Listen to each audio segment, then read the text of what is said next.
मैं पांडे जी के पास जाऊंगा, लेकिन पांडे जी मैं आपको लगातार कई सालों से फॉलो कर रहा हूं, कई दशकों से फॉलो कर रहा हूं, ये कहूंगा, सही कहूंगा, आप एक ऐसे ऑफिसर है जो वाकई में गोदड़ी के लाल हैं। एक बहुत छोटे से घर से निकले, वहां से आपने पढ़ाई शुरू की और आज आप बिहार जैसे राज्य के डीजीपी हैं।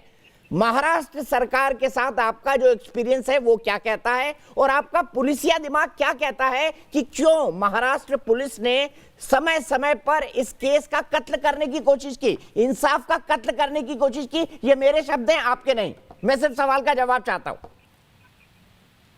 गरीब का बेटा हूं और गरीब का ही जनता का डीजीपी हूं। यहाँ मुझे जनता का डीजीपी कहते हैं, और कोई मैं पहले बार नहीं कर रहा हूं। मैं 33 साल 34 साल की मेरी नौकरी हुई और हमेशा से लोगों की बात को, उनके दर्द को, उनको पीड़ा को समझने का, उनकी बात उठाने का काम करना हूं। जिस तरह से यह मामला उठा, हमने 25 को यहाँ FIR दर्ज की और 26 को टीम बनाकर 27 को मुंबई में उतार दिया। उस दिन से एक मामला बहुत ही विवाद में आ गया।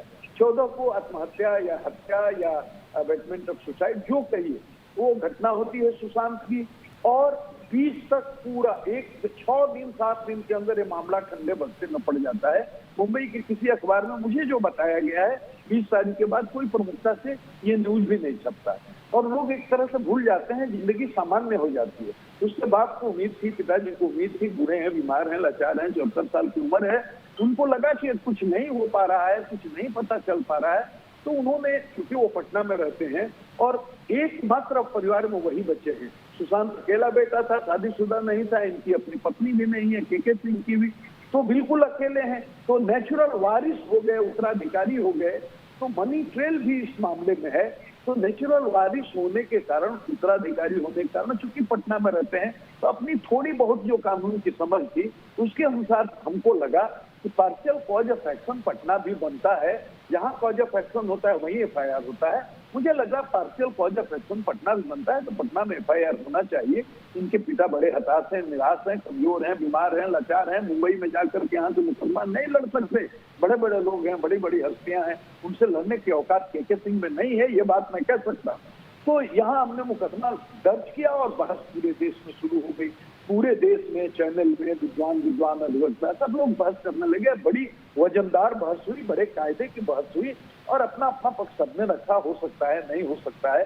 और हम इतने ही कहते हैं दीपक जी कि हमारी जब टीम वहां गई, वहां के पुलिस अफसर बुला करके उनको सीधा एक लाइन में बोलते हैं, आपका जुरिस्डिक्शन नहीं है, आपको इन्वेस्टिगेशन नहीं करने देंगे। हम तुरंत टीम वो वापस बुला लेते। हमने सोचा छोटे अफसर गए हैं इसलिए कंफ्यूजन हो रहा है, कम्युनिकेशन गैप हो रहा है। हमने चिट्ठी लिख करके, सूचना देकर के एक IPS अफसर को भेज दिया फॉर बेटर कोऑर्डिनेशन। ये जाएगा, IPS ऑफिसर है, IPS अफसर से मिल करके बातचीत करके कोई रास्ता निकालेगा कि कैसे इसको किया जाए। लेकिन वो अफसर जब जाता है तो वहां एक दूसरा बखेड़ा होता है, मध्य रात्रि के कैदी के तरह उसको ठप्पा लगा कर ट्रीट किया जाता है। उसके बाद मैंने अपना आपा खोल दिया, मैंने मोर्चा खोल दिया। हमने कहा ये अनएथिकल बिहेवियर है, अनप्रोफेशनल बिहेवियर है, ये wrongful confinement of the officer है। माननीय सर्वोच्च न्यायालय ने भी मेरी इस टिप्पणी को अनुमोदित एक तरह से किया। उन्होंने कहा कि ऑफिसर को क्वारंटीन नहीं किया जाना चाहिए और माननीय सर्वोच्च न्यायालय की टिप्पणी के बाद बड़ी मुश्किल से उन लोगों ने छोड़ा। तो जो स्थितियां परिस्थितियां बनी, जिस तरह से उन्होंने आचरण किया, तो केवल मेरे मन में नहीं, पूरे देश के मन में एक गंभीर संदेह पैदा हो गया कि इसमें कुछ रहस्य है, पर्दे के पीछे कोई बात है। तो अब ये केस CBI को ही जाना चाहिए। और जब CBI को चला गया तो हमको लगता है दीपक जी, आप तो इतने वरिष्ठ पत्रकार हैं, पूरे देश में बच्चा बच्चा आपको जानता है। मैं आज से थोड़ी आपको जानता हूँ, आज से थोड़ी आपको देखता हूँ। आप बताइए खुद हमको कि क्यों किसी को आपत्ति होनी चाहिए। मुंबई पुलिस को भी स्वागत करना चाहिए, जो भी चाहते हैं। निगम जी जो बोल रहे हैं, माननीय अधिवक्ता, बहुत सही बात बोल रहे थे कि पूरे देश को जानना चाहिए और पूरा सत्य उद्घाटित होना चाहिए कि ये कैसे घटना हुई, सुशांत के साथ क्या हुआ। किसी को भी ऑब्जेक्शन नहीं होना चाहिए और CBI को मुंबई पुलिस को सहयोग करना चाहिए। मैं तो उसी लड़ाई को लड़ता रहा। मेरे लड़ने का तरीका अलग है, हर आदमी के प्रेजेंटेशन का तरीका अलग है, उसके बोलने का तरीका अलग है, तो किसी को उसमें आपत्ति हो सकती है। लेकिन मैंने जो स्टैंड लिया कि बिहार पुलिस दर्ज कर सकती है कि सुप्रीम कोर्ट ने, सर्वोच्च न्यायालय ने इस पर ठप्पा दिया कि हाँ कर सकती है। दूसरा था बिहार सरकार से तो मुकदमा दर्ज ही करना गलत था, इसलिए बिहार सरकार सीबीआई को रिकमेंड नहीं कर सकती, अनुशंसा नहीं कर सकती केंद्र सरकार से। उस पर भी सर्वोच्च न्यायालय की मोहर लगी, बिहार सरकार ने जो किया वो ठीक किया। ये दो बड़े मुद्दे थे, दोनों सॉल्व हो गए। अब माननीय सर्वोच्च न्यायालय का जब डिसीजन आ गया, इस पर किसी को आपत्ति अगर आपकी आवाज कट रही है, मैं जोड़ने की कोशिश कर रहा हूं, लेकिन आपकी अनुमति से एक सवाल निकम साहब से पूछना चाहता हूं। निकम साहब, आप मुंबई पुलिस के पक्ष में पुरजोर बैटिंग कर रहे थे। आपका कहना था बिहार पुलिस अगर करती तो 0 FIR करती। आपने यहां तक कहा कि बिहार पुलिस को सीबीआई को रिकमेंड करने का अधिकार नहीं है। अब मुझे बताइए, सुप्रीम कोर्ट के कहने के बाद आप क्या कहेंगे? और मुझे यह समझ नहीं आ रहा है कि मुंबई पुलिस ने अगर इस केस का कत्ल करने की कोशिश की तो इसके पीछे क्या था? दीपक जी, जो भी बात मैंने कही उस बात पर मैं कायम हूं। सुप्रीम कोर्ट ने इसके बारे में कुछ स्पष्ट शब्दों में नहीं कहा है।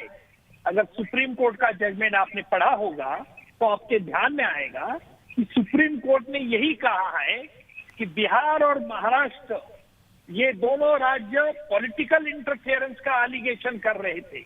ये बात साफ तौर पर पैरा 39 में कहा है।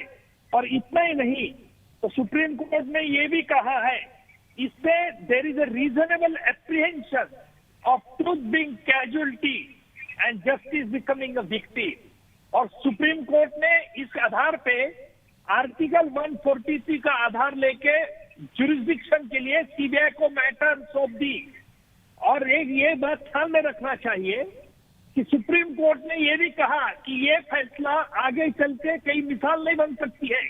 तीसरी अहम बात सुप्रीम कोर्ट ने कही है कि जो कहा है कि जो लोगों के ensure the public confidence in the investigation and to do complete justice, the court ने ये पावर एक्सरसाइज किए।